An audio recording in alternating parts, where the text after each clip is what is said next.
Squeeze on over to freedomslips.com. Yes, that's www.freedomslips.com. Click the banner on the homepage for the EMP-proof bullet drive to get the full scoop of everything that we offer. So, folks, keep your data safe for your peace of mind. Revolution Radio, freedomslips.com. You don't need to expect us. We're already here. This is the people's war. It is our war. We are the fighters. Fight it then.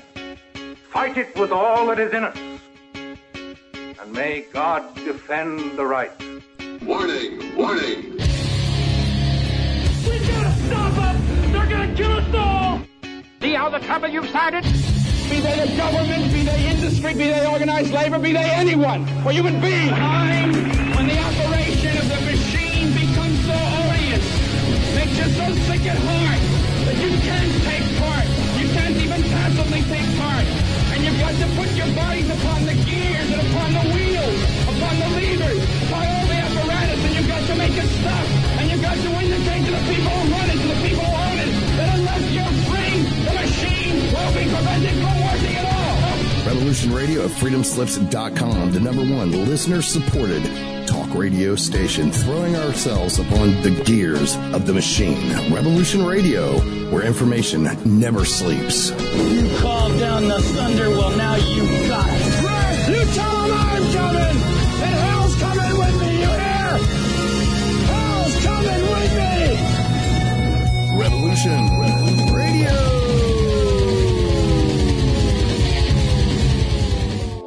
Ladies and gentlemen, can I please have your attention? I've just been handed an urgent news story, and I need all of you to stop what you're doing and listen. On the go? Still want to listen? Don't have one of those fancy phones with too many buttons? Don't know what an app is? Or you don't even care? Well, we got you here at Revolution Radio. Now you can dial in 24/7 to listen to our shows. We have a number for Studio A and Studio B, and best of all, it's free.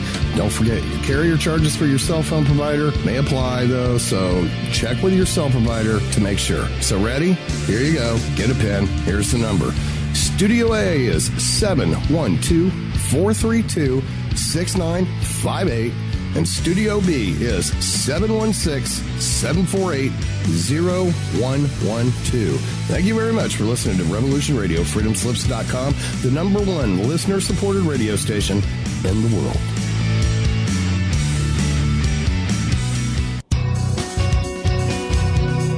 Thank you for listening to Revolution Radio at freedomslips.com. Any commercial advertising you may hear in this program is of the sole discretion and benefit of the host of whose program you are listening to. Revolution Radio does not endorse any commercial products, nor does it accept monetary compensation for on-air advertising of commercial products, nor will it ever. We are and shall remain 100% listener supported. Any product advertising on this program are considered used at higher risk, and Revolution Radio shall not be held liable for any claims or damages received from any product advertised within this program. Revolution Radio, where information never sleeps.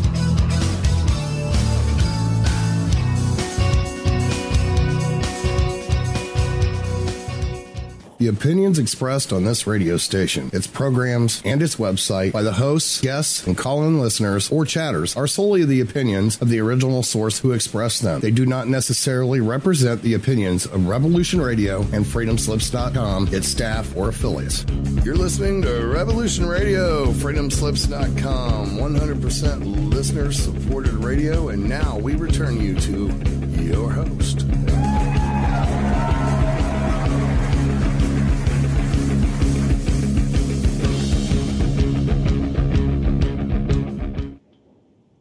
Hi, it's Joanna Hart, Joanna Hart Show. I'm coming live from London and feeling a bit flued up this week. There's a pretty bad bug going around London, and I got caught to it, and my family got caught to it, and so I've been feeling quite rough, and I haven't been able to keep that much up to speed with things. So I'm going to do my best today to talk about current events, mainly the shooting at the Mandalay Bay Hotel in Las Vegas of 59 people were shot, killed, and over 200 were maimed and injured and in the local hospital there. All I have seen so far is the videos and the news reels, what they're saying, that he basically was just a man that went crazy. ISIS have claimed that he was one of their brothers. They've even given him a particular name, and they said that they have talked about hitting Las Vegas as well in the past. And so that is quite interesting, because they don't usually make claims that aren't true, but nobody seems to have investigated into that much. Obviously, the perpetrator, the police have his computer, so they are the only ones that can look to see, what kind of thing he was doing online. But then again, he knew what he was doing, so he probably got rid of his hard drives, so nobody really can attach him with who he's attached with. He obviously went there for a reason, and he transferred that money over. His brother was busy saying, on the doorstep of his home, that not everybody works in Taco Bell, and $100,000 isn't a lot of money.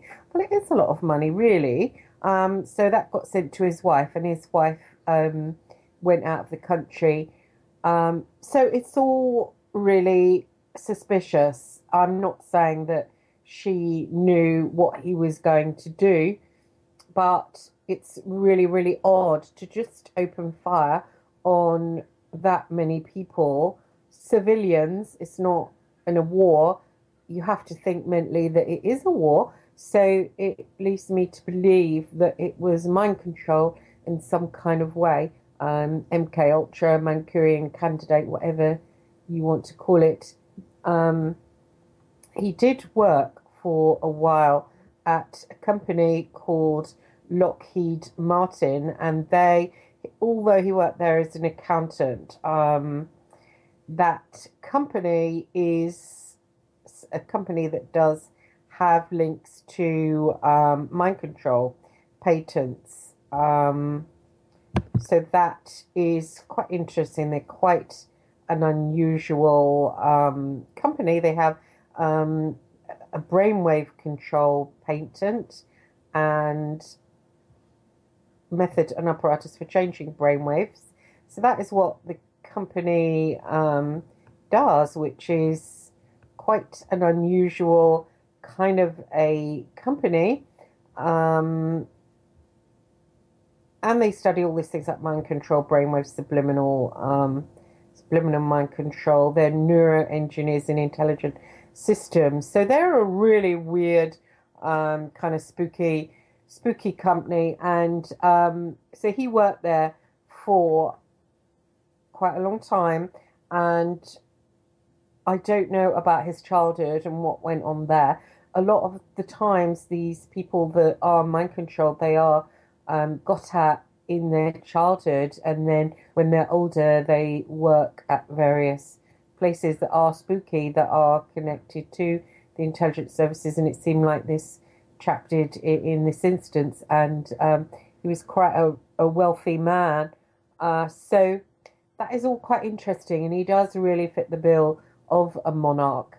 And I will go into how they're made in a little while. But I notice a lot of the alternative media are talking about how it was a Ziocon operation, and that, it was carried out by the Zionists because they want to take the guns, and they're worried about what happened in Barcelona and that it might happen in America. There's a lot of people are armed in America, and they're worried about a kind of revolution happening similar to what went on in Barcelona.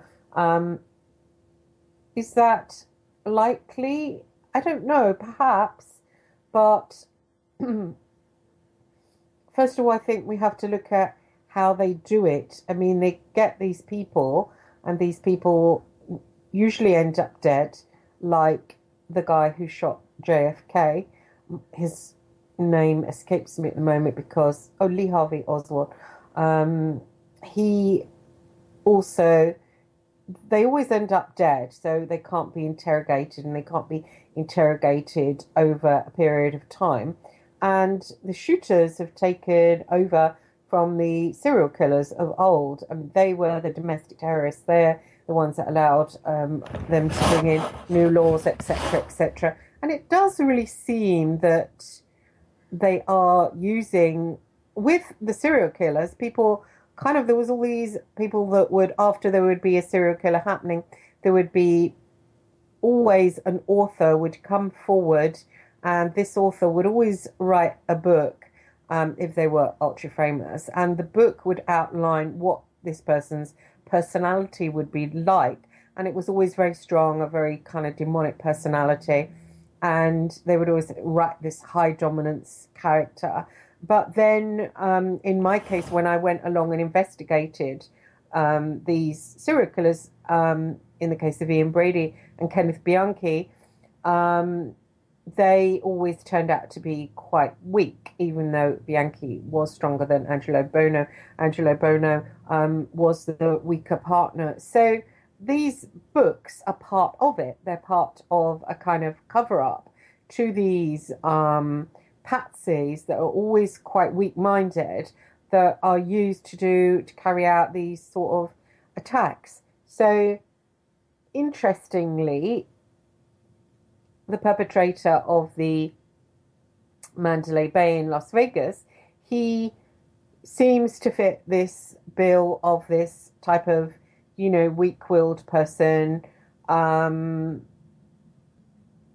He was rich, but he, friends have talked about him and said, he was quite an oddball. This also fits kind of profile. And what happens to create monarchs? They get them when they're younger. If they are adopted or fostered, this is a better thing.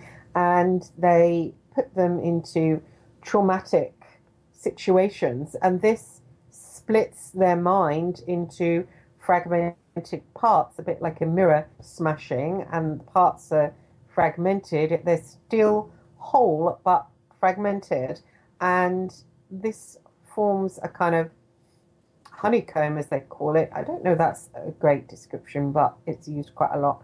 And what happens, one of the parts is extracted and hypnotized. Now, it's all very difficult to grasp, and it took me about 3 years to study this and to work out how it actually is done, because it's easy to just say, the mind is honeycombed, and they hypnotize a part of it. But you're like, oh, really? How exactly? How exactly? And it's to do with what this Lockheed Martin corporation has patented. It actually gets the brain waves. It's the alpha, the beta, the delta brain waves, and the alpha, the nickname in this mind control world by the people that do it. The alpha is, I think they're the ones that they use for shooters. Betas are sexual. Delta is a spy.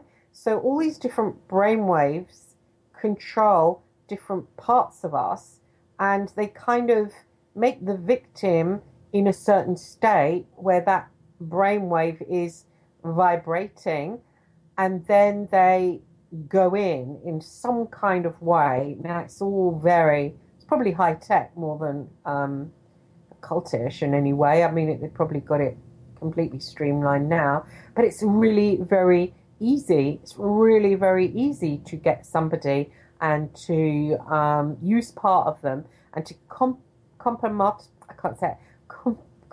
compartmentalize their minds, and to get one part of their mind shut down from themselves.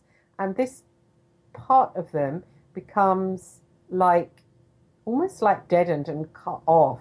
And it is triggered by trigger words or numbers. So it's hypnotized to a certain point, that later on in the person's life, when that person hears the trigger, they will go into a dream state, and like as you see the people walking up and down on stage, there's so many hypnotists around these days, and they can make people think they're ducks and they quack, or make people think a certain scenario is going on. And it's really, really easy. So they make the shooter think that there's a war going on, or you have to go to a certain floor there, and you have to kill those people because they're the Vietnamese or whatever, or they're ISIS, and they secretly, and you might think they're just normal people at a concert, but no, they are very dangerous people, and it's your secret mission to go and wipe them all out, and then when you've done that, you'll be hailed as a hero.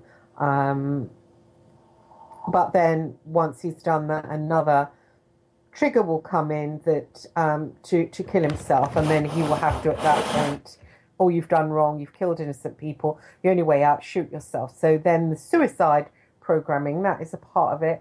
Suicide programming comes in, and then he will off himself. Or sometimes, like in the case of Lee Harvey Oswald, somebody comes and shoots himself. I mean, do we know for sure that the cops didn't kill him? I don't know. Probably they had suicide programming in place. It's really easy once you know how. Basically, MK Ultra monarchs, they are not in control of their full minds, because they have been split at an early age, and so they are slaves of whoever has created them in the first place. And if you look at these shooters, nearly always, they are linked to the military, and because the military has these programs going on. The military has these mind control departments of them. They do that kind of thing because they want these Beta, Delta, these spies who don't know they're spies, because a good spy will not know they're a spy. So they will be able to do something. For instance, in my life, I wrote a book, In for the Kill, about my experiences in Fleet Street, and somebody said they believed that I was a beta, which is used a spy slave. I do fit the bill in some ways because I was brought up in a Vatican-run orphanage, and the Jesuits are balls deep in this. They actually they got into a lot of it after World War II and Operation Paperclip. And they really helped the Nazis. They provided rat runs, and they learned a lot from them. So the Vatican was balls deep, especially the Jesuits, and they used these poor, unfortunate Catholic orphans in these orphanages as guinea pigs. And I was one of them back in that time, and I ended up working for ex-MI6 agencies. I ended up spying. I became a spy. I know it's hard to believe, but the paperwork is there to prove. I did work as, you can call it an investigator. It's an investigator, but it's spying, basically. Going undercover, getting close to different people, politicians, people, diplomats, people from other countries. And the one I can think of mostly is when I was working on Fleet Street as a journalist. I then hopped over to become a journalist, but really I was working for the same people. I kept in contact with these people, and I was also, moseying around terrorists, namely the real IRA, and the idea came fully formed in my mind to go to Belfast and, what's going on in Belfast? And next thing, I was reading lots and lots of books on Belfast, and I found myself going over there, and I was burrowed really, really deep to get close to the real IRA. And it's almost like as soon as the real IRA was wound up and their leaders were in prison, my interest in them just died away. And somebody who read my book said that they believed I was a monarch and I was a beta. And it was really odd for me. I then started examining myself and realizing that I did indeed have a part of me that became almost like when an idea arrived in my head, like to get close to this person, to get close to that person, that it was a good idea. And I'd always wondered, I thought maybe just I had some part of me that was more exciting than the rest of me. And it was interesting because when I got close to the real IRA, they actually noticed I seemed to be two people. And one of them said to me, because these terrorists, when you get close to them, they really sniff you hard. And there I was in their homes, you know, overnight in some cases. And one of them said to me, "You're two people." And I said, "How do you mean?" He said, "One is really exciting and fun to be with," which that was my spying side, because obviously that side didn't really care about being murdered or attacked, because there was no fear there, because it had been primed to do that kind of thing and primed to be very clever and switched on. And then he said there's the moody, depressed side, which actually was talking about my normal everyday self. I don't think it's moody, depressed, but that was his take on things. Certainly it was someone that certainly wouldn't like, and I don't want to offend them if they're listening, but I didn't want to hang out with real IRA men, actually, because they had blown up Omar and you know, killed people, and it's pretty awful. So that was my own experience. And did I have that done on me? I don't know. There's no proof. I mean, I was talking to the Crusade of Rescue, where that was my orphanage, and we were taken back twice a year for these ice cream and jelly parties. And you know, my mother, when she died, left them a lot of money, and I spoke to them and said, "Yeah, I want that money because it's mine." And they sent me an email today and said, "No, you're not getting it. Your mother kindly left it to us." And I said, "You people are pedophiles. You actually deliberately give children to pedophiles, because it works along with whatever you've got going on there." I rang up once to speak to somebody, and a receptionist answered me, and I said, you know, she said, "You sound angry." I said, "Well, you know, I was sexually abused by the people they put me with." And she said, "That's funny. So many people ring in saying that, and so many hundreds of people. So they're doing it deliberately." So I think we have to look at who does these, who creates the Manchurian candidates to do what they do, and to really examine it, and to know it's out there, and to find a way of, I don't know, to find an antidote to foil it in some kind of way. I have studied it since I met the woman who said that I might have been a beta. I think it's a beta, which is just like a sex kitten. Because in my spying, sexuality was always involved in it. I did always get sexual with my target, and they were targets. And one particular target was the news editor in the News of the World, where I worked, and I led him into the world of the ex-MI6 spooks, which are probably not MI6. They're probably just, you know, they're probably still, they're called MI6's commercial arms. So they're the companies like CIX Limited, KCS Limited, Hacklight, all of the London-based ones.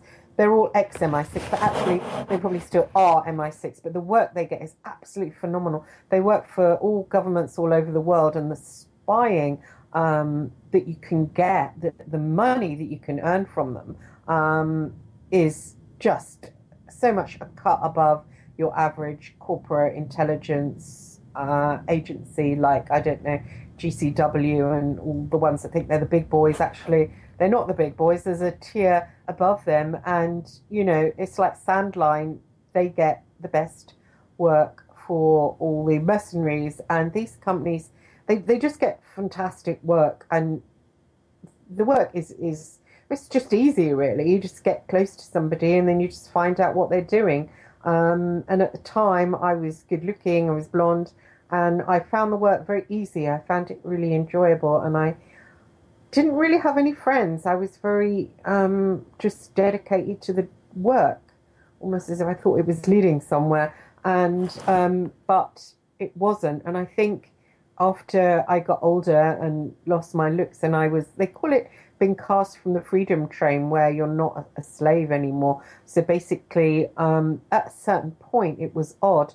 And I just led, as I was saying, the News of the World editor, Greg Miskew, introduced him to the ex-spooks, and he'd picked up the phone hacking through a guy called John Boyle, and he had picked up the phone hacking, which in turn made the newspapers, it destroyed the power of the press. So on Fleet Street in the UK, we now don't have investigative journalism because of the phone hacking. Now, the phone hacking was an operation set up by MI6 on News of the World through me.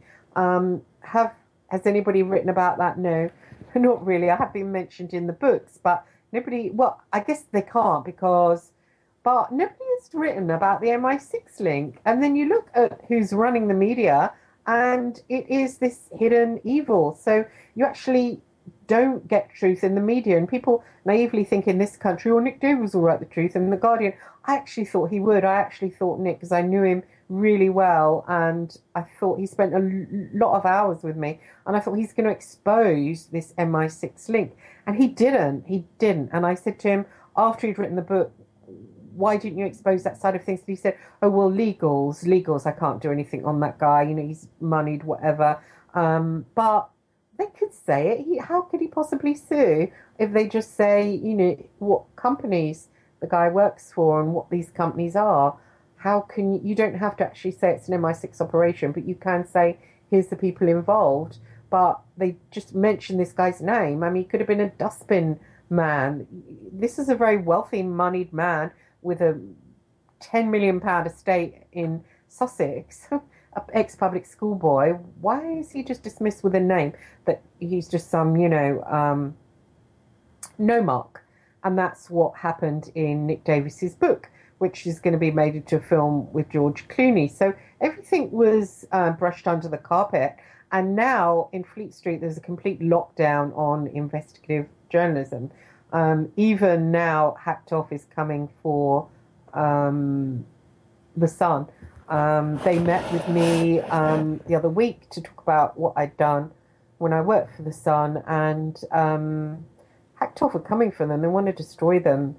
Quite frankly, I don't actually give a damn, because I don't really think The Sun are doing much. But they're worried about investigative journalists because now and again they do come up with some stuff. Now and again you will get one or two of them who work for a newspaper that will be good. And even though the editor will say, no, that won't make the paper because it's controlled, still they could bat it sideways, you know. So they don't want people like that in Fleet Street anymore. So it's a different place. So back to the media's coverage of the Mandalay Bay shootings. There hasn't been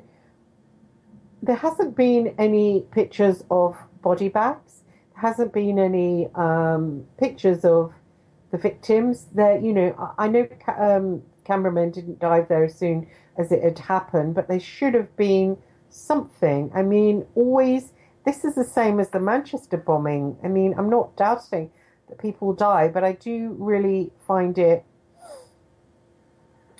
really odd that the media seems to black out anything like that. It did happen in the ISIS Manchester bombing, and we didn't see any gory pictures, and I thought that's quite odd, because take the Omar bomb, for instance. If you Google the Omar bomb, when you see there's a recording of it, first thing you see is a woman blown to bits, and you do see blood. And when there is bombings and shootings, it is quite gory. And there was so that, I'm not doubting it happened and the people died, because obviously we can investigate that and check that.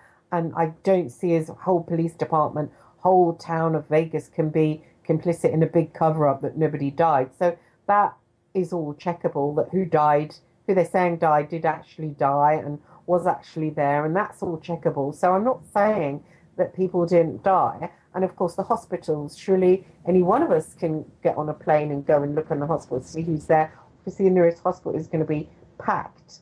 So any one of us can go there, talk to people coming out. So that You know, how can that possibly be a conspiracy? If anybody thinks it is, why don't they just get on a plane and go to the hospital? So I do believe these people are injured. I do believe people died, but the media, for some reason, isn't showing us any pictures of bodies.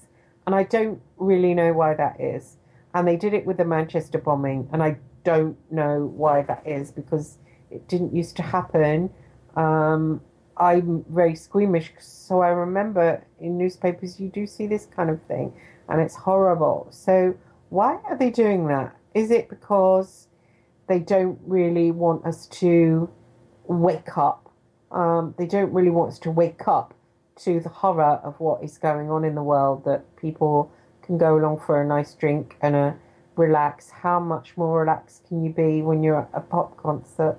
And especially when outdoors and sort of really nice singer, and you're just totally relaxed and get gunned down. I mean, what is that? And we're all supposed to accept it, because human beings are quite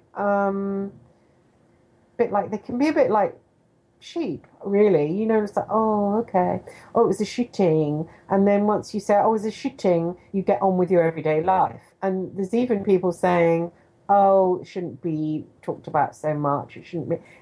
In the UK here, it's off the front pages. Why is it off the front pages? It's a really horrific event. It should be on the front pages, reminding us, but it's not there.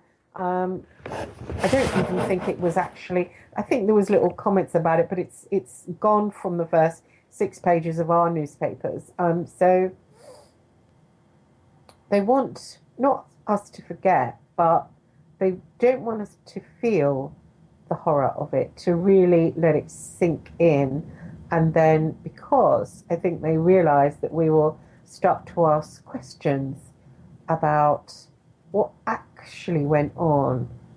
And then if you ask a question about what actually went on, then you start to look at what type of person shoots. And then you get all these absolutely annoying so-called, with no qualifications, criminologists who come forward and say, oh, he did do his sadistic tendencies and crap like that. No. They also do that around serial killers, and they say, you know, it was this. And they come up with these weird ideas, like, for instance, Colin Wilson, who I met quite a few times, and he wrote an introduction for one of my books. He was an authority on criminals, but did he know shit? No, he didn't know. He just knew what his own head told him, and his own bad temper, and oh yeah, I can see blah blah blah. But really, it takes a lot for somebody, say Brady for instance, to invite someone for a drink to their house and then proceed to creep up behind them with an axe and get that axe and chop it through their head, and then continue chopping it through their head until that person just crawls along the floor. Takes different kind of thing than a bit of sadism. We can all be sadistic, and it takes more than a bit of sadism to go up to 32nd floor and fire out a machine gun on lots of innocent people. It's different, and it's not explainable. It's not explainable at all. And the reason why it's not explainable is because it's been created. It's been created, and we, the sheep, are supposed to just go along with that. And then it's used on us as a manipulation. It's a manipulation to get us to feel and think in certain ways. So the only thing that most people are saying is, it's the gun law thing, it's the gun law thing. It might possibly be the gun law thing. I don't really know, but I think somebody needs to really dig into it, and to dig into Stephen Paddock, and to look at might he be an MK Ultra slave, as you call it. And if he is a slave, then we must try and look back and see who's his master, because everyone has a master. I mean, I look back over my life and thought, well, if I was a slave, if I was a spy slave, which since I spent my whole life spying and haven't got much money, kind of rings a little bit true. If I was, who was my master? And I have to look back, the Roman Catholic Church, the Vatican, the Jesuits, that was my children's home. So that's linked with religion. But then I ended up working for these MI6 agencies. So then you think MI6 Vatican must be a link there somewhere. So you have to look back at Stephen Paddock's life and see where he was. The company Lockheed seems to be a company that's involved in mind control and, you know, these odd, spooky kind of companies that are run by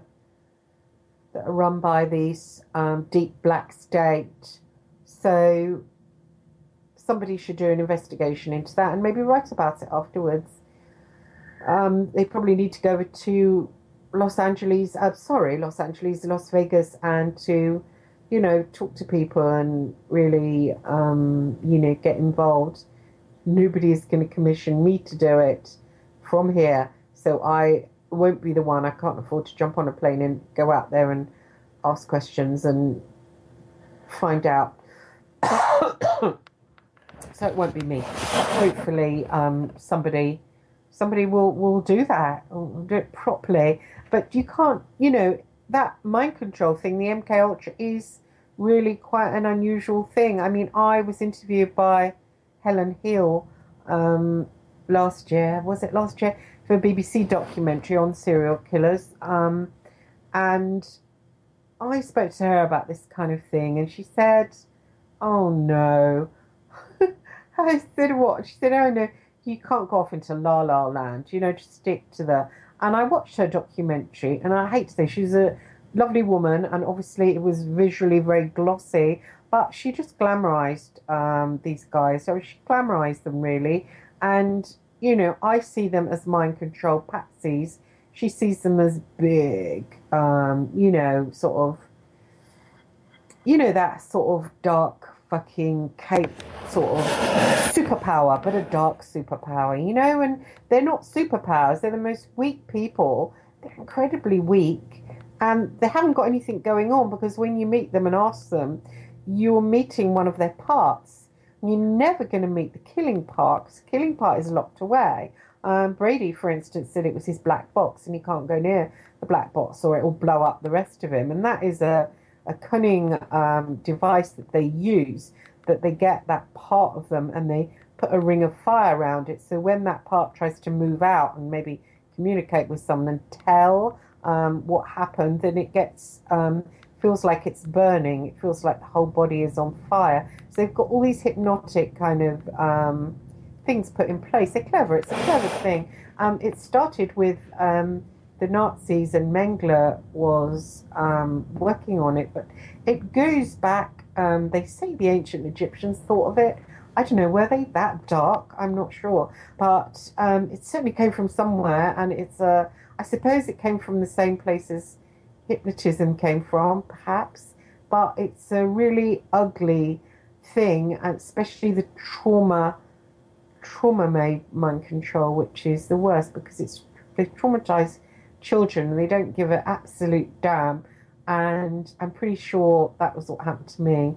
That was what happened to me at the parties, but I can't obviously prove it. But I was put with a family who sexually abused me, and went back then into care, and then was recruited into these agencies. I was just, you know, headed for the street. I really was. And then all of a sudden I was picked up, and next thing I was working as an undercover operative, which was odd.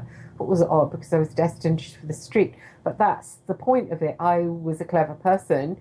My exams were screwed up because of sexual abuse, so I didn't have a choice. I never wanted to be a spy. It's dirty, isn't it? You know, you're putting yourself in danger. It's not nice because you're lying all the time. I liked the people that I was targeting. They were nice people. I didn't think the people I worked for were nice people. They seemed dangerous. But the people I was spying on seemed nice guys. that I think they wanted dirt on to put pressure on them in various ways. So I was getting close and friendly to people that I actually liked, people that I would have liked to have said, by the way, you've got somebody looking at you and here's who they are, but I didn't because I was too scared to. So I was put in a position where I couldn't get a normal job because I was so screwed up from the sexual abuse that I needed somebody to tell me what to do. And I was so screwed up by my going back into care and my mother's violence against me that I didn't get my exams, and all my friends went off to Oxford and Cambridge, and one of them is actually a professor now in physics. I just hit a scrap heap. So when somebody picks you up then from that position, you're yeah, I'll do anything. And it was paid, and so I didn't really have any choice. And, you know, there I was doing that. So I think probably that path was set for me. But you see how ugly it is, how they don't actually mind how bad life gets for that particular person they're jerking around. They just want them. It's human trafficking, it's human slavery, it's human trafficking for sure. And it goes on in our world, and not many people know about this. I mean, you know, there's the film The Manchurian Candidate. I've written a book, Programmed for Murder. Does anybody read it? Has any publishers picked it up? No, publisher didn't want it. They were like, oh, it's a bit far-fetched, and, you know. So it sits on Amazon. Nobody reads it. I don't really care. I spent a long time on it, but I don't really care. You know, it's there. People don't care. They're not interested. They're not interested because they think, firstly, they think they know about it because they've seen the Manchurian Candidate film. They're like, oh yeah, that's it. But that doesn't really explain it. That doesn't explain how it actually works and how it's formed. And what I tried to do in my book, Programmed for Murder, is I've written it from my point of view and my life, and I've dragged everybody through my life timeline and the experiences in detail, so they can see just the details of how it operates without adding all the details of child sexual abuse, which nobody likes to read, and so that's not in there. It's just the basic, you know, the triggering. And I remember when I introduced John Boyle to the News of the World, I didn't want to do that because I was very happy working for them. I was being paid a lot of money. And I didn't want to do it. And I remember saying to Greg, no, I don't want to introduce you to that guy. And then the Vatican rang me in the shape of my aunt. And I'd been talking to her about writing this. And she said, do you know, you must introduce John Boyle to the News of the World. And I remember I'd just come off the phone to Greg Miskew, and he'd been trying to get the name out of me. And he'd even said, how do you spell Boyle? And I said, B-U-I-L-E. And I slammed the phone down. And I thought, you little creep, I am not going to let you use that guy and then drop me. And it was only, an hour later, the phone rang, and I was speaking to my aunt, and she said, you must introduce News of the World to John Boyle. Then you can have your mind free to write. Then you won't have to do all their investigations work. And I remember picking up the phone and just saying, oh, I will introduce you. And it was hard for me not knowing about mind control. It was hard for me years later to realise that I had lost $100,000 a year job, and that I knew I would lose it if I brought this guy in, and I knew that I shouldn't do it. I'd even spelt his name wrong so they couldn't trace him, and I didn't want to. That, you know, I was conscious of the fact that if I did, I'd lose $100,000 a year, and, you know, it's a lot of money, and I loved my job. And then just that phone call from the Vatican, from my aunt, who was linked with my children's home, the Crusade of Rescue. She got me from there and gave me to those pedophiles, my adoptive family. And she rang me and said that you must. And when she said you must, I mean, it took me years and years to get over that decision. And then after I wrote my book, someone contacts me and tells me about they think I might be a monarch. And suddenly I look back at that particular, there's been so many other times like that, but looking back at that particular point, and I forgave myself for doing it, for shooting myself in the foot so badly. I mean, people can listen to this and say, well, it might be that, you know, you've been programmed just to obey the clergy. Well, yeah, well, perhaps, but, you know, that again is mind control, you know, you must obey the clergy. It's not my own mind doing something. And if they're up to that kind of thing, that's not great either. So I just hope that people will pay more attention to Monarch. People will do the investigations that are needed. Also into this company, Lockheed Martin, that Stephen Paddock worked for. Gosh, it's really hard for me to talk, actually. So I've got another hour of the show, and my throat is really, really sore. Gosh, so I don't know what I'm going to do. I find it's really feels like I'm swallowing razor blades, but I know I'll get in trouble if I don't do the second. But I don't think I can. Literally, I can't speak. So I don't know what I'm going to do. I'm going to probably get something that I can play because I actually can't speak. My throat is really really hard. I hope I've shared something of a small. You can read about it more. I have written something. I spent a long time writing it. It's called Program for Murder. You can get it on Amazon. It's there. So that is all I have to offer, sadly. I wish I could go out to Vegas and write some stuff and sniff around, but I can't. I can't afford to get out there, sadly. That's another thing. They say what happens when you're the plug is pulled on you, you're not needed anymore.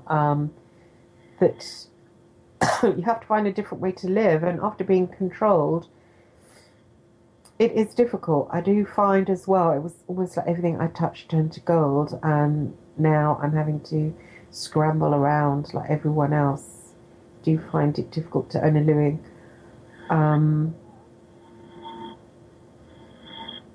So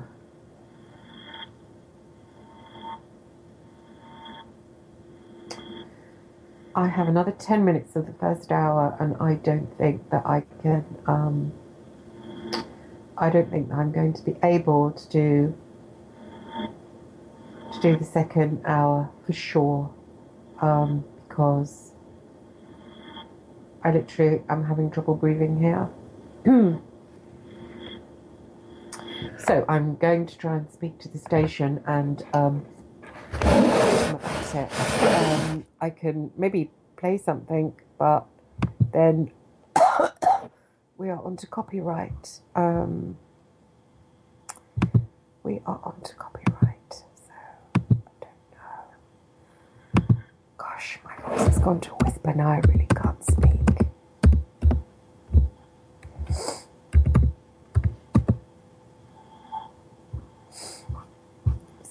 Try and get another host to come on and talk, but probably not talk to me. Oh, golly.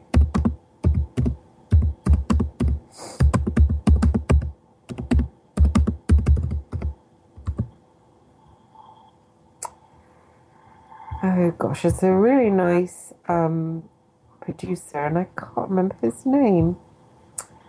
Could I forget him? Oh, Patrick. I could ask him if he's around, because I think he's live, but I'm having trouble breathing. Oh gosh.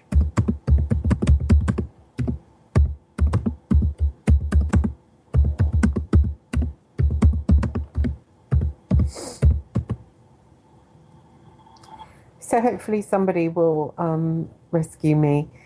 I've got 10 more minutes. I know I can't do a second hour because I'm having trouble having trouble speaking.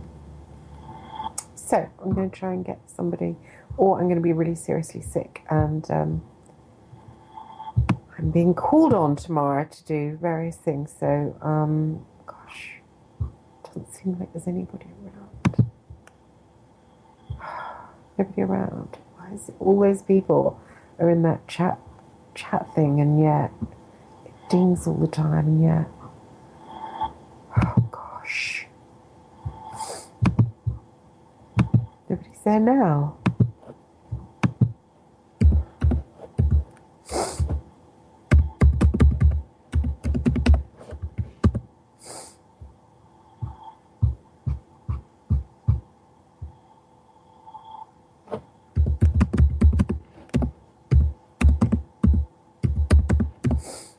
Sorry, everybody. I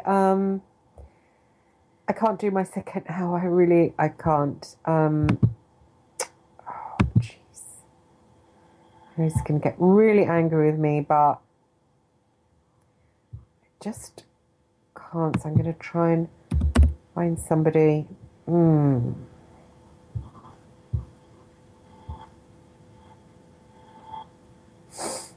absolutely nobody around.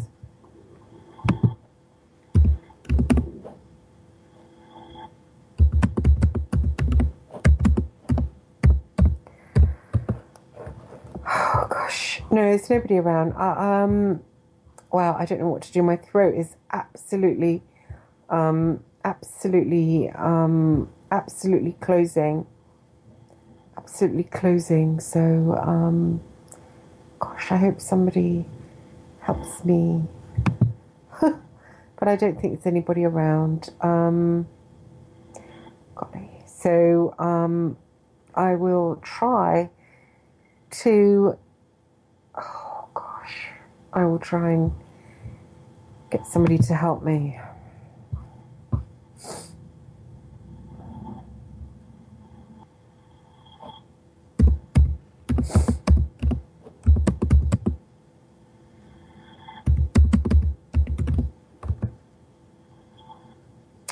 Sorry, I don't want to make it dead air, but I really do feel as if I'm going to keel over. I'm sorry, this is the flu. Everyone out here in the UK has got it. It's a really filthy, absolute, I don't know where it's come from, but I've never known anything like it as a child. It is absolutely horrific.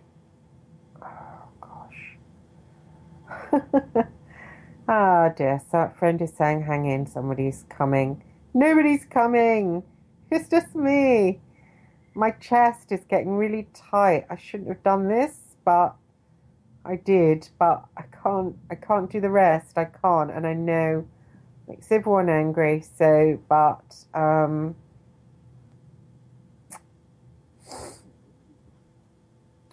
God.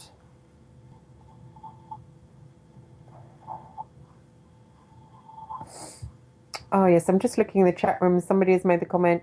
Yes, alpha, beta, delta. These are the brainwave states. Them being the deepest state where REM eye movement happens. They've made the point about Saran was MK to kill Bobby Kennedy. Oops. I can't read that because oh, somebody. Yes, somebody's helping me. Oh, golly. Thank you. Sorry, somebody's going to come on. Somebody is going to come up and pick up. Thank you so much. And you're a star. Thank you so much for listening, everybody. It's really, really kind of you to listen. I hope I've helped. I hope I've helped give out... somebody's in the cavalry is coming. Give out some helpful information.